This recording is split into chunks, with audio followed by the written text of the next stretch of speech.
anything related to home gardens. When do I prune my hydrangea? How do I transplant my camellia? I answer those questions. Hey, welcome to the Adler.tv show, where there's a new topic with a new guest in a new location every week. Every week that I get one of these done, that is. Today's guest is Bethany O'Rear. She's a master gardener, so I met her at the Birmingham Botanical Gardens for a chat. Check it out. Buzz, buzz, buzz, looking for honey. Where does it come from? Do bees poop it out? Let's find out. What's up, gang? I am here at the Birmingham Botanical Gardens hanging out with a master gardener and beekeeper and just all-around cool person, Bethany O'Rear. Bethany, thank you so much for being with me today. Sure, absolutely. So, let's just clear the air here. You're telling me honey comes from plants. Well, indirectly. Okay. So bees collect the nectar and the pollen from the plants that they in turn turn into honey. And pollen is plants' reproductive stuff. That's right. Okay. So when we sneeze and get all our eyes are agitated and when our car is covered in yellow stuff, that's the male part of the plant. Okay. Mm-hmm. Do all trees have a pistil and a stamen, or is that just flowers that have the pistil and the stamen, or is that all flowers have a pistil and a stamen? No. Okay. So all plants reproduce by flowers, but some plants have only male flowers. Some plants have only female flowers. Okay. Some plants have male and female flowers. And then some plants have flowers that have both male and female parts within the same flower. Okay. And so that plant stuff is being collected by bees, and they put it in their legs or whatever, and they fly home and they dance to tell all their friends, hey, gang, there's some good, pollen over there. Go check it out. It's go to the big tree and take a left with their little dancey stuff. And then after a while, it turns into honey or something like that. What happens there? Okay, so they take all the plant nectar, pollen, they carry it back to the hive, and basically it is bee puke that you're eating. And Sweet. Exactly, it actually is sweet. And they put it in their hat, like in the frames. So they form all the cells, and part of that is where they lay the queen will lay the eggs for future worker bees. But then in the other frames within those hives is where they store the honey. So that is why eating local honey helps people with allergies, because it's like a byproduct, and you're kind of exposing yourself, almost like you get the flu shot. But it's for allergies with honey. Right, because you're desensitizing your system to the local pollen, so that when you walk outside, you've ingested small amounts of that pollen over a long period of time, and you've become more immune to it. So you keep bees at your home? I do. That's awesome. Thanks. Do you get in the whole suit and everything, or do you smoke them or whatever? What is that smoke? Is that marijuana, or is it just CBD? It's neither. Oh, okay. Yeah, so... I thought you were just going to chill the bees out, I guess. Well, not. we do chill them out, but not with that. Okay. I don't always use smoke, so it depends on what process we're in as far as the honey harvest. If I'm just checking the hives, making sure everything's going like it needs to, and there's no pest problems or anything, I will put on the suit, but I don't necessarily smoke them. Whenever we are looking at harvesting the honey, which I only do one time a year, I'm a hobby beekeeper. Those that are beekeeping commercially, they may do it once or twice, sometimes even 3 times per year. But yeah, that's when we're in the suits, we've got the smoke, and we're calming the bees down so we can harvest the honey. So yeah, I guess I should tell you how this came to be and how we met. You came to the Rick and Bubba show where I do video stuff, and you dropped off some.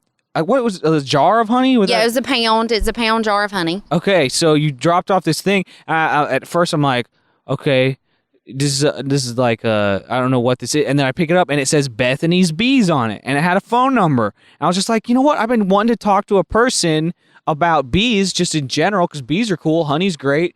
All this allergy stuff. That's interesting. Cool. So I called you up, but it turns out you do kind of media appearances all the time too. And you were so kind. You were the first guest I've ever had that sent me like talking points in a bio. I did not read any of them, but I really appreciate you sending them. Well, I kind of gathered that from your response, but that's okay. That's just so you didn't ask me anything that I didn't know the answer to, which there's a lot of things I don't know the answer to. So you are also a guest on the Fox station here in town, and it's called what? Well, it's on Good Day Alabama, and they have a Good Day gardening segment, and I'm one of the folks that they get to come in and participate in that segment once a month. And we're, like I said, here at the Birmingham Botanical Gardens, and you do what here? Master classes or something? Well, I'm a regional extension agent. So if you're not familiar with the Alabama Extension System... I don't know what that means. No. Well, I'm about to tell you. Okay, good. They are the outreach arm of Auburn University and Alabama A&M University, and they've been in existence. I mean, there's an extension system in every state of the nation. And so basically, they were created to get the information from the universities out to the public. Well, obviously, the way we do that has changed, but we're still getting that information out. So anything related to home gardens, when do I prune my hydrangea, how do I transplant my camellia, I answer those questions. You had mentioned Master Gardener earlier. I actually coordinate the Master Gardener program for Blount, Jefferson, and St. Clair counties. And then I also have a commercial component to my job where I represent and provide continuing education to the landscape industry in and around Birmingham. Because before doing this, you were in commercial landscaping, is that right? That's right. I worked for a landscape contractor for 10 years before I started with Extension. So did you do like just design for like commercial properties and stuff like that, or what? Actually, I was their horticulturist on staff, so I secured all the plant material for the jobs, went out to all of the nurseries, got to tag trees. That's a fun day whenever you're going out spending somebody else's money and picking out trees for the different commercial and residential properties that we installed. Okay, so what are some things to consider? I got it. This is a two-stage question. What are some things to consider when it comes to choosing what nursery to go to? That's number one. And then two, what are some of the things, just like some general philosophies you're thinking about when you're choosing what plants should go into, say, a commercial property? Okay. So nursery and then commercial property. I should have just waited. I should have just said the nursery question, and then I should have waited and then told the commercial property question. But I had both of those in my head, and I do not have a good memory. It's okay. I don't either, so we'll just do the best we can. Okay, cool. All right, so related to nurseries, we have a lot of great nurseries, wholesale nurseries within about an hour or hour and a half drive of Birmingham. So, okay, wholesale nursery. Gotcha. Right, and the wholesale nurseries...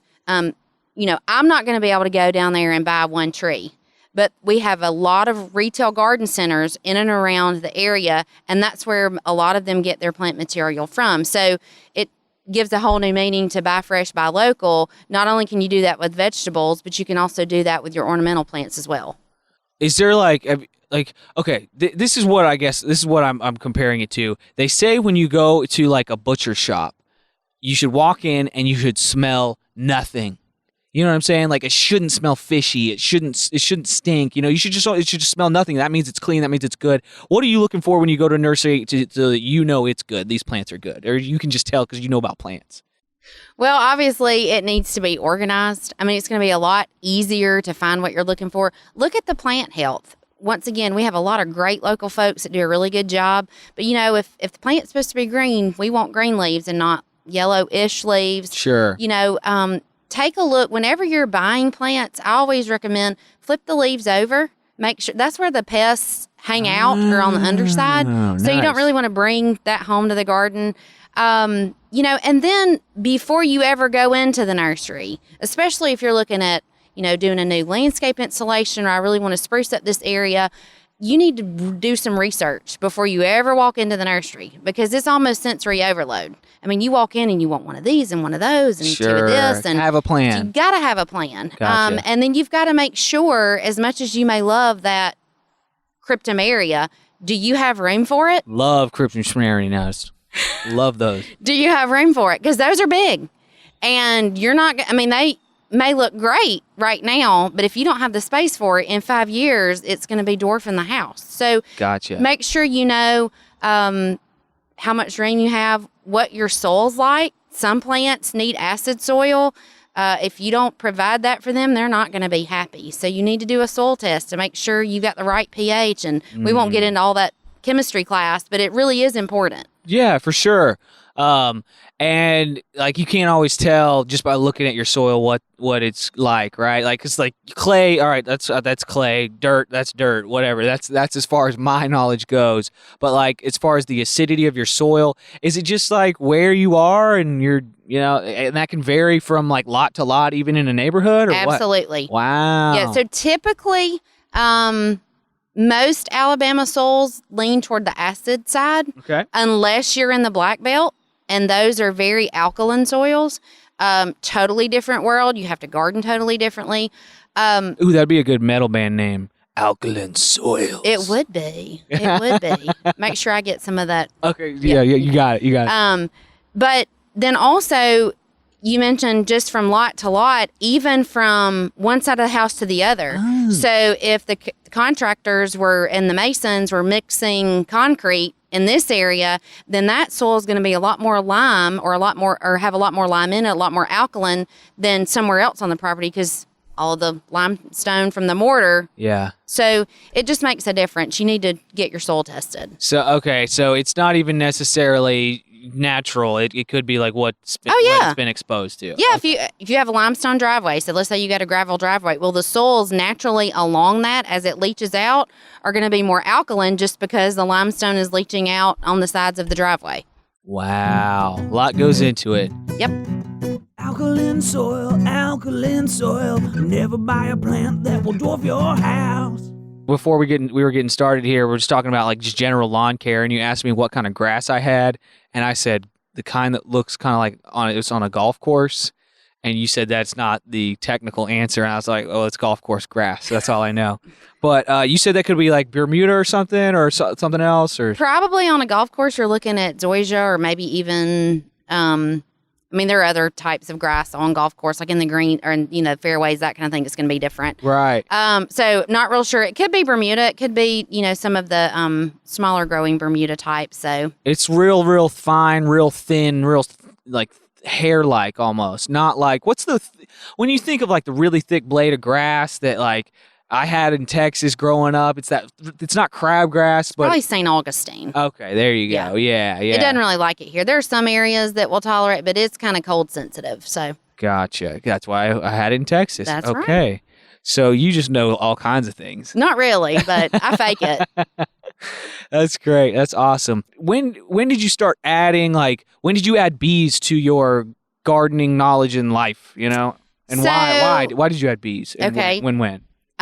So my son had terrible eye allergies. Okay. Whenever he was in elementary school, played sports, we went and had allergy testing, found out he was allergic to weeds and grass. And I'm like, well, that's what we do every day. Right. So, we didn't really want to go the allergy shot, option. That was just a personal choice. Totally. So I kind of started investigating, and I had heard over the years, that's what we needed to do. And they just intrigued me. And it's one of those things I wanted to try just to see if I could, do it. I'm still a novice. I've only got 3 hives. I had 5 last year, lost 2, which made me feel a little bit better that I wasn't the only one. They didn't go away to somewhere else. They died. Oh, lost. So, yeah, gotcha. Lost permanently. Gotcha. But that was kind of what started that journey. They're a lot of fun. I can definitely say I don't do nearly as much to my hives as I probably should and as other beekeepers do. But so far we've been happy with what I'm not doing it as an additional income. It's just a hobby. Yeah. And I harvested about 35 pounds of honey from one hive this year. So we were pretty excited about that. It's a lot of fun. They are such neat creatures. Yeah, they really are. They're just really cool to work with. Have you seen Bee Movie? I have. What did you think of it? it shines a very negative light on beekeepers. Oh, it does. Yeah, you're the villain in the movie. Exactly. I forgot about that part of it. Yeah. So, but without bees, without pollinators, we would lose a third of our food supply. So they're really important. And I mean, it's a big business. I mean, there are beekeepers that will move hives from.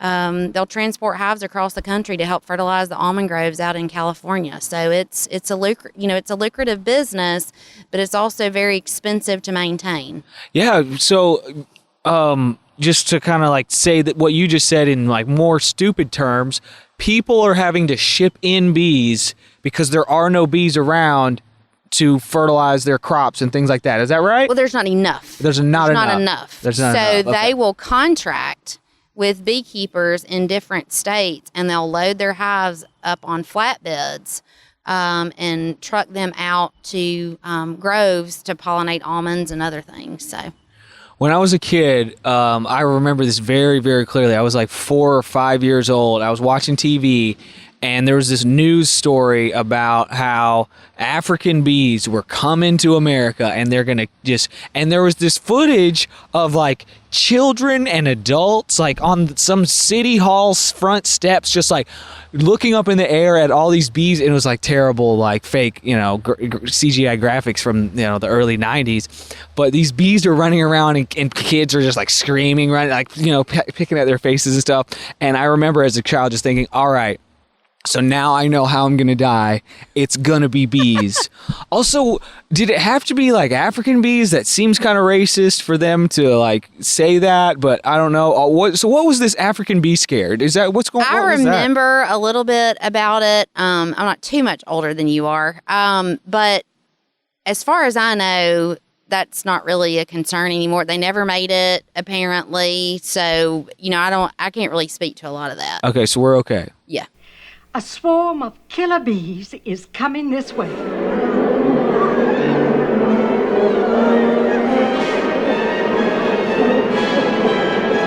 I'm wearing bright red sunglasses today because I've heard that bees are actually attracted to brighter colors, and I wore more neutral tones on my body so that the bees sting my face and not my body, because your face is a smaller target. So. Okay. Bees! Bees! Bees in the car! Bees everywhere! God, they're huge! They're ripping my flesh off! That is something that I've seen on the news before, is when like a semi-truck or something like that wrecks and then bees come out everywhere, and you're like, why were there bees on a truck? They're shipping their bees around. That's right. And so that is kind of a bad situation. What do you do then? Like, can you get your bees back? Can you call your bees back home? How does that work? Well, you can't put out a beacon or anything like that. Sometimes. Beacon. Bees. Got it. Oh, you got it. Okay. Yeah.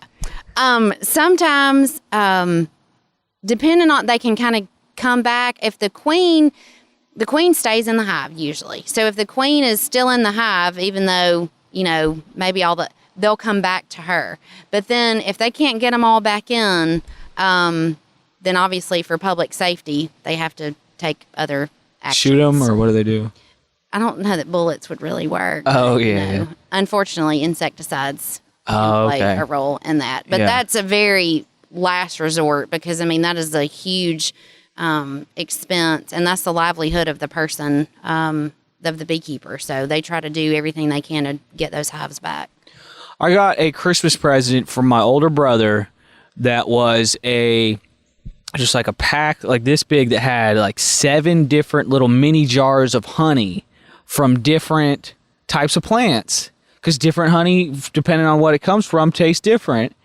And my wife and we got toothpicks, and we would just take a toothpick and just like dip it, and I would be like, I did it, and I was like, all right, which one is this? And we tried to do like a little guessing game, and it was pretty tough. Some of them you could find if it was kind of more of like I forget which one it was, that was more like piney or something, kind of needly, that kind of thing. Not needly, but like pine. I would hope not. Yeah, like pine. I got yeah. It didn't feel like needles in my mouth. It just like tasted more like it kind of tasted like pine needles. But orange blossoms, it tasted like oranges. Like it was like, all right, right, that's definitely what that is. Oh, sunflower, I could taste that. There was almost a little more of like an oily kind of feel to it, you know? Right. That's so cool how different. I mean, it makes sense. They're pulling from a totally different kind of, like, could you call like different kinds of flowers are just as like different in what they produce, just like different kinds of fruits? Okay. What? Like a strawberry tastes like a strawberry and an orange tastes like an orange. They're both fruits. And then like, you know, you got a rose and you got a tulip, and a rose is going to taste like a rose and a tulip's going to taste like a tulip. I've never eaten flowers, so I wouldn't. Oh, okay. Okay. Yeah, all right. That makes sense. That may be a you thing. That makes sense. Okay. Yeah. No, I don't eat flowers. Okay. I try not to. But y'all have some really nice ones here at the Birmingham Botanical Gardens. I noticed you guys in most cases have gone with real plants. Yes, absolutely. Classy. No silk ones on the place. Classy. That's right. Well, we try to do things the right way. Buzz, buzz, buzz, are these plants real? Yes, because the Birmingham Botanical Garden keeps it classy now. Do you guys have people, I noticed there was a sign at the front of the Birmingham Botanical Gardens and it said, hey, photographers, no, I think it said no props allowed and no costume changes allowed. So you have people coming in here so much for their Instagram posts and stuff like that it became a problem. So you guys had to put up a sign. Apparently so. And let me go ahead and kind of, the way this arrangement works here at the BBG. Yeah. So I don't necessarily work for the Birmingham Botanical Gardens, but we have a wonderful partnership between Alabama Extension, Birmingham Botanical Gardens, and the city of Birmingham. So you get 3 different entities, but we all kind of work together on things. Nice. So that was, I guess, something that they had to deal with. And I don't know all the information behind that, but Every time I've come to the Birmingham Botanical Gardens, I've just come in and haven't paid any money. I don't know if I'm supposed to pay, but it was kind of like I didn't want to know kind of thing. So I was just walking in and acting like I was good to go. Am I supposed to pay to come in here? Okay. We are open, and I say we. Sure. Because we're all together. There you go. We are open 365 days a year from sun up to sundown. There is no fee. It's one of the wonderful benefits that we have here. We have a beautiful garden here in the city of Birmingham that folks drive from all over to see. Yeah. And there's no fee. So I guess it's just like tax dollars that fund this thing or what? Awesome. This is a city of Birmingham property, and so it gets funding from several different sources to make it possible so that the public can enjoy with no cost. Buzz, buzz, buzz. Bethany doesn't work at the Botanical Gardens, you idiot. Learn something about your guests. You mentioned that you, when like growing up, even you did like truck farming? Yes. How did you grow the trucks and how big would they grow? I knew that's where you were going to go on with the that. truck farm. Actually, we grew lots of vegetables and loaded them on the truck. Thank you for sitting down and talking to this incredibly stupid person. Thank you so much. So the vegetables were on the trucks. Exactly. Understood. Yes. Understood. So yeah, I started grew up in a rural community. Cattle and vegetable farm, and then started growing vegetables every summer when I was in 7th grade. My dad that was what we did. And cool. He worked a couple other jobs. He's a pastor as well as in construction, and then we farmed on the side. And so my sister and myself and my granddad would kind of take care of the vegetable side of it. And that's how, those were our summer jobs. So truck farming, that's just once you get to the level in which you're creating so much produce, you got to put it on a truck. That's called truck farming? Yes. Okay, I'd never heard the phrase truck farming before. Yes. So that's awesome. That's great. Yeah, my dad was always doing all kinds of stuff in the yard like crazy, and I was just messing it up all the time. He had a compost pile. Oh, that we would good. Like a big one, big guy, and we would jump in it. My brother and I would jump in it and stuff like that. That's not so good. Yeah, why did my dad let me do that? I would like sit in it, you know. Even on like cold days, it would be warm in there. How does it get warm? What's going on in there? Why does rotting stuff make it warm? It is a reaction that is breaking that compost down. So it's bacteria that are feeding on that and causing a reaction, and it's heating up, and that's a good thing. You don't want it super, super hot, but it's got to be hot enough to kill any disease that may be on the plant material that you put in there, to kill any weed seed. So it's not going to break down if the heat's not right. Gotcha. Makes sense. I remember in Texas growing up, my brother and I were just walking around on some people's property, and like they were friends of my parents. We're walking around, they're hanging out at the house, we're walking around the ranch, chasing rabbits and stuff like that. And we, being kids, viewed cactuses as like the enemy, as bad guys, that kind of thing. I like ran into cactuses. I had lots of run-ins with cactuses. It's like, dude, what? Just stay away from the cactuses and you'll be fine. But we thought they were the bad guy, and so we thought we were doing the landowners a favor by throwing rocks at like their cactuses. And then we go on a walk later with all the family and everything, and they're like, what happened to our cactuses? And we didn't see, because we're kids and we were so stupid. There was like rocks like perfectly around certain cactuses that they really liked, like to be pretty and display them, and we had turned them into mush with rocks. Yeah, so that was awkward, I'm sure, for my parents. Yeah. Thinking back on it now, I had forgotten about that till I think I had blocked that out of my mind. That was so stupid. Buzz, buzz, buzz, what a stupid kid I was, and what a stupid adult I still am. I don't have a home garden right now. My older brother does, and he does a great job with it. He occasionally has to like trap a possum that really likes it or something like that, Okay. But he tries to stay like pesticide free, and so he'll have bugs on there that he's trying to pick off. He'll use maybe even like vinegar or something like that, spray that on there. Anyways, so that's my experience with like home gardening. Oh, I did tomatoes one time. Okay. I just had like a couple of buckets with tomatoes in them, and the tomatoes, like, they came out all right, but my yield wasn't that great because I realized that I was watering the buckets too much, and the dirt basically turned to concrete in there. So that was a mistake. But that's my experience, and I definitely want to get back into it again. So if you could give me like a quick, what would be a good, easy beginner garden setup that I could actually get some yield from, like maybe some lettuce, some peppers, some tomatoes. What would you suggest putting in there? First, do you have enough sun to have a garden? That's a big question. Okay. You've got to have full sun. Okay. Bare minimum 6 to 8 hours. They would really prefer more than that. 6 to 8 hours of full sun. Yes. Okay. Then, it may be easier to try a raised bed situation because you're bringing the soil in, so you don't really have to worry about acidity or alkalinity, or is it going to drain well enough? Do I have a tiller to break up the ground if it's never been gardened before? So that may be a better option. And then we are fortunate in the state of Alabama, we can grow something 12 months out of the year with a little effort. Okay. If we're having a frost come through, you may have to cover it. But it also needs to be convenient so that you're out there checking it every day, making sure you don't have any tomato hornworms or picking those off before they completely defoliate your tomato plant. Tomato what? Hornworm. Oh, okay. It is a super cool thing, and that's what us plant nerds like.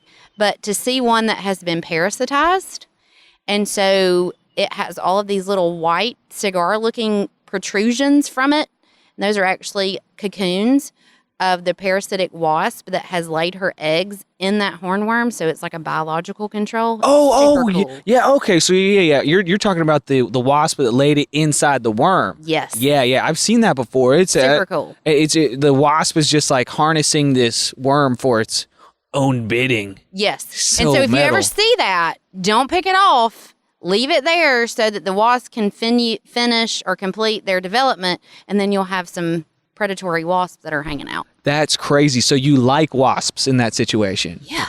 That's absolutely nuts. Because every time I see a wasp nest or anything like that, I think back to the time I got stung by a wasp, and I'm like spraying it with something and getting it out of there. Yeah, but those are a different kind of wasp. Oh, so okay, not all wasps are the same. Oh, okay. Yeah. Well, there's like red wasp, right? Are those things? Okay, that's what got me. Yeah, those are bad news. Those don't help with your garden. No, well, they can. Some wasps pollinate, but those are not the ones that are going to help with the tomato hornworms. Okay, so we've got our raised bed. Yep. And what are you using just like for the side? What are those like lawn timbers? What are those things called? Actually, they have at some of the big box stores, they've got this super cool cornerstones so that you're just putting in like a 2x6 and they fit into the, it's almost like a masonry cornerstone and you're putting them together like puzzle pieces. It's a lot easier. Nice. And those are super economical. So you've got your raised bed, the soil that you're going to put in, which you don't want to just get like topsoil. It needs to be a mix of a heavily amended soil. And if you'll check out our website, aces.edu, we've got a lot of information, almost like a recipe for the soil that's supposed to go in it. Gotcha. But you've also got to make sure you're convenient to a water source. So we recommend drip irrigation. You can set one of those systems up just off of your hose and a timer.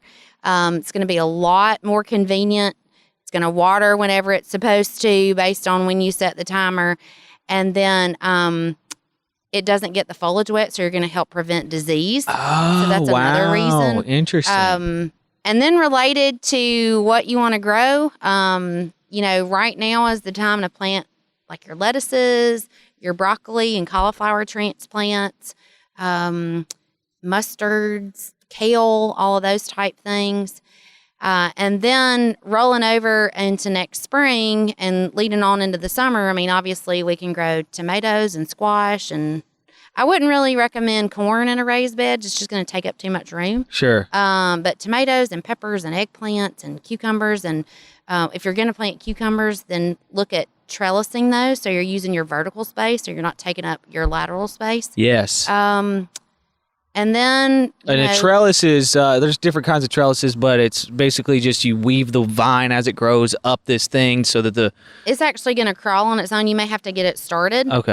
But you can go like to your local hardware store or maybe even some of the big box stores and get just kind of a wire grid, and then use some posts to kind of anchor that in the raised bed, and then start your plants going up that wire grid. And then it's a lot easier to pick as well. Oh yeah, I know what a trellis is because of my time hanging out with Stacey Lynn, who was in episode 2 of my podcast. Yeah. I have a friend of mine who thinks that people who have grass in their lawns are stupid. And he says you have to water it. So that's costing you money. It doesn't even give you anything. Just let your yard be how it's going to be, and then focus all your efforts towards your garden. And I'm like, well, that's a good point. I've got my lawnmower, my edger, I've got my weed whacker, I've got all these things that I have to do to support this lawn that doesn't really give me too much back. I kind of see where he's coming from. Do you see that being a trend? People have chickens now in Vestavia. Like, what's going on? I think it's cool. Yeah. But it's definitely as people get farther and farther away from that lifestyle, I think you see people craving that lifestyle and like wanting some kind of connection to the land and a connection to their food and that kind of, and nature, and like, working for stuff that you eat and that kind of thing. I think that's a trend that's going to keep going. I think so too. I think it plays off of the kind of the food safety side of it. And I'm not, that for those who want to garden organically, I think that's great. It is a real challenge in our humidity. Not necessarily the heat, but the humidity is what poses a big problem to garden organically here. Yeah, so, I'm so sweaty right now. How are you not sweaty? And I'm just so sweaty right now. We're sitting in the same area. What's going on? But if that's what they want to do, absolutely. I recommend, trying as much as you can to be that way, and that's fine. But there's a lot of satisfaction, too, being able to look down and say, you know what, I grew that, I grew this. And not only that, the quality is going to be better, not necessarily because of those that you buy in the grocery store are not quality, but they can't be harvested at the peak of ripeness because then they would never make it to the grocery store. They have to be shipped. So whenever you can walk outside and pick that tomato just at the moment that it's ripest, that's when it's going to be the freshest and taste the best. My little brother gave me a tomato that he grew last week. And my wife and I are cutting up, some peppers and stuff like that. And this was like a small tomato. And I cut it up, and it didn't even seem perfectly ripe, like the bright, deep, dark red ones that you see in the grocery store. cut it up, put it on this taco salad that I'm making, and my wife and I take a bite and we're like, we can taste Brady's tomato. It's a different taste. It's not even a better taste. It's a totally different taste. And I've definitely started getting the expensive eggs, the pasture-raised eggs, because I eat at least 2 eggs a day. And same thing. It's not a better taste. It is a different taste. Like, these eggs taste better, and I couldn't believe how much better. And that's just my brother. He's just messing around in the garden. He's just fresh out of college, exploring different hobbies. He's painting, he's doing all these kinds of things, and he handed me a tomato. I was like, dude, you grew this? Awesome. And that little thing made the dish that I ate so much better. It was amazing. I was really surprised. I do have a tiny little concrete flower bed or something. I don't know. It's like this big. What would you call that? It's like it's like as long as my arm, and it's like as deep as my hand. Okay. And I have like basil in there. Okay. And I tried to do cilantro, but it died. Oregano's holding up, but it's dying.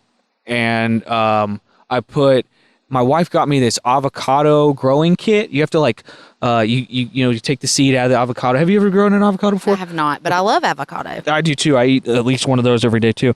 And so it's the craziest thing ever. So the avocado seed, you take out of the avocado and you got the seed, you put it in a little like boat that makes it float halfway submerged in water.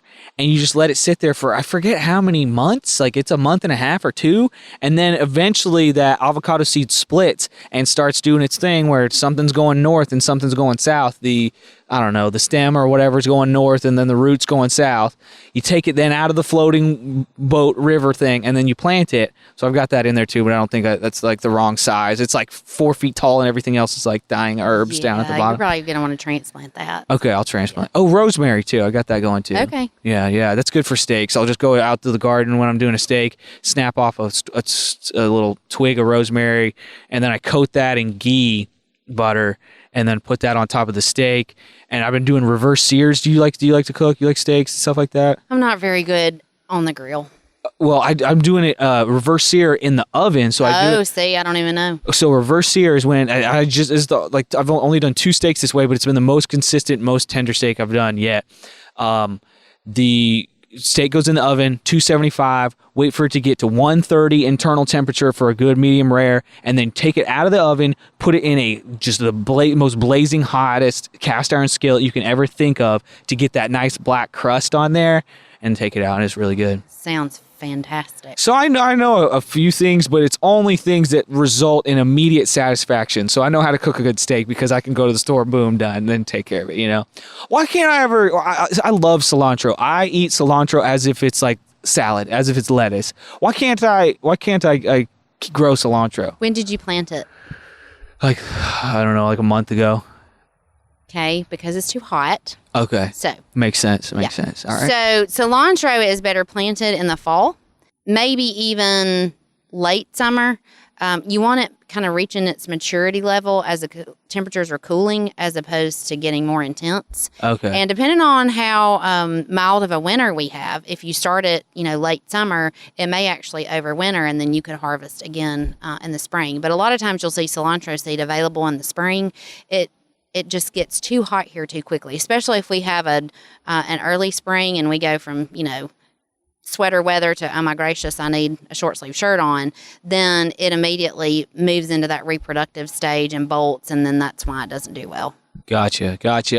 As far as if we can't grow it, as far as getting good produce, just your local farmer's market, is that the way to go? And there are so many around. Cool. There are some retail garden centers that all have an additional or a market that alongside their ornamental business, and then there's a lot of weekly markets. So nobody has an excuse for not buying fresh fruits and veggies. And it's cheaper.